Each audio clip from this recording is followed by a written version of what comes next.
Aquí estamos empezando otra clase más, entonces, en los procesos productivos, en la cual habíamos estado viendo un proceso productivo estaba constituido entonces por una serie de etapas de acciones entonces sincronizadas y diseñadas.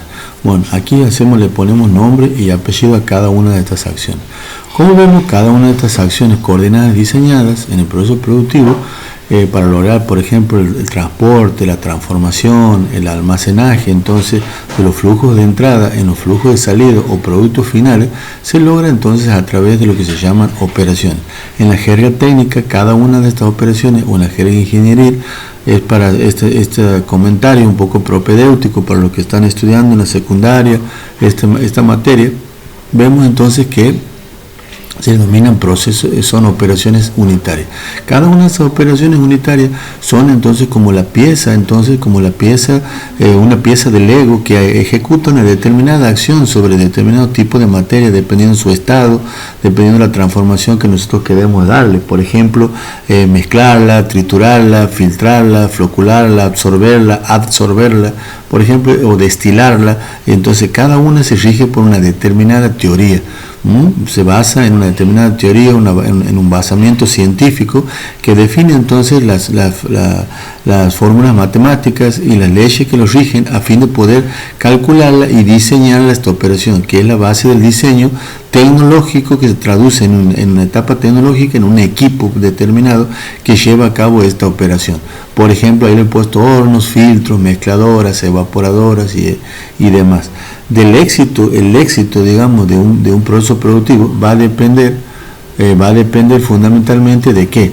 Va a depender del correcto diseño, entonces, de las distintas operaciones unitarias que vayamos poniendo en forma concatenada para poder entonces ir transformando esos flujos de entrada en los flujos de producto final o terminado de la manera más eficiente posible, a la mejor relación costo-beneficio para digamos, beneficio del proceso productivo o a la empresa a la cual pertenece el proceso productivo. Vamos a ver que estas operaciones unitarias se llevan adelante basándose fundamentalmente en dos leyes: la ley del Lavoisier, de la conservación de la masa, que la masa entonces solamente discurre en el proceso productivo, no se acumula, no desaparece ni se crea, solamente se transforma. Entonces nosotros podemos aplicar eso para poder determinar balances de masa en los procesos productivos. Y también la primera ley de la termodinámica, que es la ley de conservación de la energía. Lo mismo pasa con la energía. La energía no se crea, ni se acumula, ni se destruye, simplemente se está transformando constantemente. Eso es para llevar a cabo los balances energéticos de los procesos productivos. Vamos a poder ver entonces que existen entonces las operaciones unitarias. Esto es a modo de título. Vamos a ver entonces que hay distintos tipos de operaciones unitarias. Uno en los que se transfiere masa o materia, el mecanismo de la difusión, y la fuerza impulsora, que es la que mantiene eso funcionando, es la difusión. Este es el caso de la destilación, por ejemplo. Lo otro, la transferencia de calor, ya sea por un mecanismo de conducción, convección o radiación, que eso se ve en física, en un video de física que tengo de hecho en el canal, pueden observar entonces los mecanismos de transmisión entonces del calor. Y el gradiente impulsor es la diferencia de temperatura. Por ejemplo, una torre de enfriamiento, que nosotros queremos enfriar algún fluido que nosotros estamos utilizando, por ejemplo, se puede utilizar esto. Y la otra, la transferencia de cantidad de movimiento. El mecanismo que he empleado es el rozamiento, y el gradiente impulsor es la velocidad. Eso sería el caso en el cual quisiéramos llevar entonces un fluido de un lugar a otro. Una bomba, por ejemplo, que transporta el fluido, hace eso. El mecanismo del rozamiento y el gradiente impulsor es la diferencia de velocidad antes y después de la bomba, para que ustedes un poquito lo entiendan. Aquí vamos a ver entonces que hay un cuadro que es muy interesante, que aparecen los tipos de operaciones unitarias. Como les decía, cada una de ellas entonces hay que conocerla. Un ingeniero, por ejemplo, ustedes no son ingenieros, pero es lindo conocerla, saberla, de qué se trata, para poder leer posteriormente un informe que hable sobre un proceso productivo, entenderlo, poder reportarlo, poder entonces analizarlo, poder desmenuzarlo. Se refiere a todo esto. Entonces hay distintos tipos de operaciones: de transferencia de masa, transferencia de calor y masa simultáneo, transferencia de transporte de fluidos, como hemos dicho, de separación, operaciones físicas complementarias y reactores. En reactores habla un poco sobre lo que es cuando se producen cambios químicos, cuando hay un cambio en la identidad del flujo de entrada, o sea, están entrando reactivos y nosotros obtenemos un medicamento, por ejemplo, que puede ser entonces el producto final. Esta es la clasificación que nosotros tenemos de las operaciones unitarias. Ahí vamos a poder. Después más abajo tenemos, por ejemplo, entonces más abajo un detallecito un poquito mejor, en donde suceden. La destilación, por ejemplo, es una operación con transferencia de masa. Acabamos de ver, aquí está la clasificación arriba, operaciones con transferencia de masa, la destilación. ¿Qué es destilación? Separa líquidos en base a sus puntos de ebullición. Las sustancias puras tienen puntos de ebullición fijos a una presión determinada, hierven y evaporan, cambian de estado a una temperatura determinada. En base a eso se los puede separar. Para eso se lo utiliza, por ejemplo, para separar los componentes del petróleo. La destilación puede ser utilizada para separar también el alcohol que se obtiene de la fermentación, entonces, por ejemplo, de materia orgánica producida o básicamente que tenga azúcares fermentecibles. Otro ejemplo pueden ser operaciones con transferencia de calor.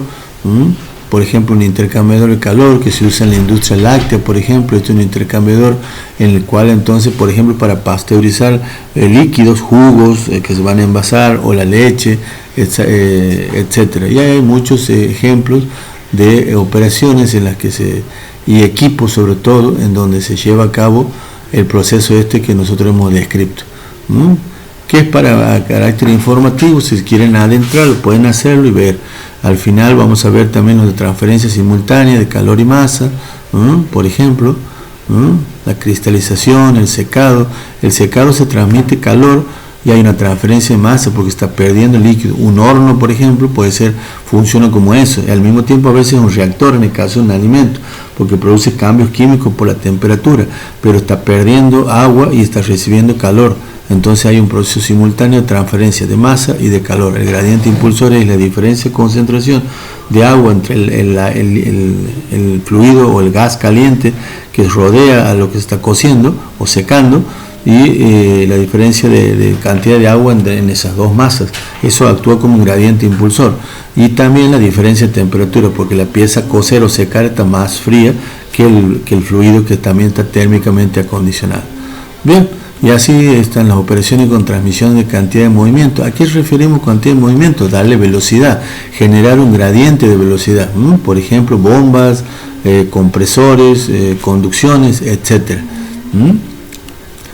Eso es todo lo que es transporte de lo que son los fluidos. Y aparecen las operaciones complementarias, como puede ser la trituración, que es reducir tamaño, molienda, tamizar, que es separar por tamaños, mezcla de sólidos y pastas, almacenaje de materiales. Como hemos dicho, todo eso se traduce en equipo. Por ejemplo, este es un intercambiador de calor. El fluido entra por acá, ven, ahí se ve, entra el fluido frío. Por acá circula el fluido frío por uno de los lados de las placas estas. Ahí se ponen en contacto, uno de los lados de las placas circula el fluido frío, el que actúa de enfriamiento, y por el otro entra el fluido caliente. Entonces se pone en contacto aquí en una gran superficie y provoca que se enfríen. Todas las placas están prensadas aquí en este aparato, que son los dos tipos de intercambiadores, uno más chico y uno más grande. Se usa para enfriar líquidos, o calentarlos también. Estos son evaporadores, por ejemplo, evaporadores que se utilizan para concentrar, por ejemplo, el jugo de la caña en el proceso productivo de fabricación del azúcar. Estos son torres de enfriamiento que se usan, por ejemplo, en la obtención de mineral de hierro o la fabricación de hierro en un alto horno. Esto es un molino de bola se llama. Aquí adentro se coloca el material, esto gira como una hormigonera, digamos. Este es el engranaje que hace que gire, y adentro las bolas van triturando el material y queda muy fino como el azúcar impalpable. Se puede utilizar, por ejemplo, en medicamentos, fabricar yeso, por ejemplo, la fabricación de yeso. Estos son silos, son equipos de almacenaje de sólidos en donde se los cargan por la parte superior, se lo va sacando por la parte inferior. Este ángulo que tienen aquí es característico del diseño para tipo de material que va a contener, porque si no, si tiene otro ángulo distinto de lo que ha sido diseñado, directamente no sale nada y queda atrapado ahí. Esta es una bomba en este tipo es una bomba centrífuga, por ejemplo. Aquí entonces el fluido recibe por medio de los álabes, entonces entra por acá el fluido, y por medio de los álabes recibe entonces cantidad de movimiento, diferencia de velocidad entre la entrada y la salida, y hace que se impulse entonces el fluido a lo largo de la cañería que nosotros queremos utilizar. Ese es un proceso de destilación. Este es un destilador de laboratorio, este es de laboratorio, tranquilamente lo pueden ver en los laboratorios escolares, y esto es un destilador, ya figuras de destiladores de plato, por ejemplo, en una destilería entonces de alcohol, para la obtención de alcohol. Y así entonces hemos visto entonces de manera simple, sencilla, lo que son el conocimiento de las operaciones unitarias, cómo se clasifican, en qué se basan, los tipos y demás.